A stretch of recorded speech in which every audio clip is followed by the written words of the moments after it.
Tan Sri Dr. Harusani Zakaria merupakan sosok yang tak asing buat umat Islam di Malaysia, terutamanya negeri Perak. Beliau merupakan mufti yang paling lama berkhidmat di negeri Perak sejak tahun 1985. Selain itu, beliau juga terkenal dengan kelantangannya menyuarakan pandangan berkaitan agama Islam.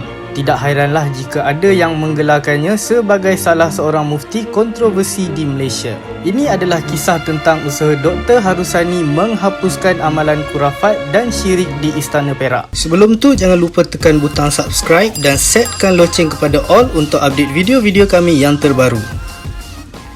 Antaranya, beliau telah menghentikan amalan memasang sangka-sangka di sekeliling istana. Pada suatu hari, beliau telah mengarahkan pihak istana untuk membuang sangka-sangka di sekeliling istana. Beliau bertegas supaya sangka-sangka tersebut dibuang walaupun mendapat tentangan dari orang besar istana.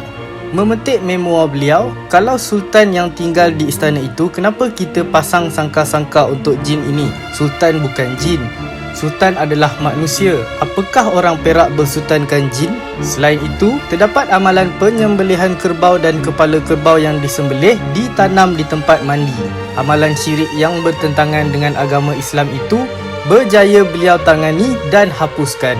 Pada masa itu, pihak Istana Perak turut mengamalkan amalan tabal jin. Adat ini adalah upacara di mana jin akan ditabalkan pada sebelah malam dan diikuti dengan istiadat petabalan Sultan Perak pada waktu siang. Upacara ini dijalankan berdasarkan kepercayaan seseorang sultan itu didampingi oleh jin. Menurut Dr. Harusani, upacara tersebut diadakan di dalam sebuah dewan yang bercahayakan lilin. Semua yang terlibat akan berpakaian hitam. Seterusnya, Pawang Diraja akan menyempurnakan upacara berkenaan. Bertindak pantas, beliau segera menghadap Sultan Perak yang pada itu almarhum Sultan Azlan Muhyiddin Shah, dan mereka telah berbincang tentang rasionalnya amalan itu diteruskan.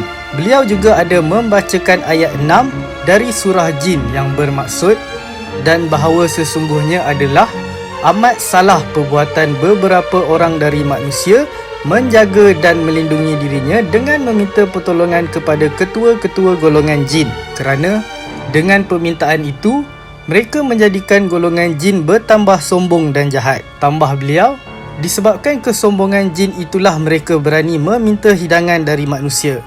Amalan-amalan itu adalah helah jin semata-mata untuk menjerumus manusia ke lembah syirik. Mendengar nasihat dan penerangan itu, Sultan Azlan bersetuju dengan saranan Dr. Harusani supaya istiadat itu dihapuskan. Amalan tersebut digantikan dengan istiadat tabal pusaka, di mana istiadat dijalankan dengan paluan nobat tanpa melibatkan sebarang mantra. Dalam pada itu, beliau juga mengarahkan supaya adat pemakaian emas berbentuk ular dimansuhkan dan turut mendapat perkenan Sultan Perak. Hal ini kerana pemakaian perhiasan berbentuk ular ini menyerupai Fir'aun yang menganggap ular sebagai lambang Tuhan. Walau bagaimanapun, apa yang telah dilakukan Dr. Harusani ini diakui berisiko tinggi dan bahaya. Pada suatu malam, Dr. Harusani telah mencabar jin di istana bersemuka dengannya. Namun, lain pula jadinya.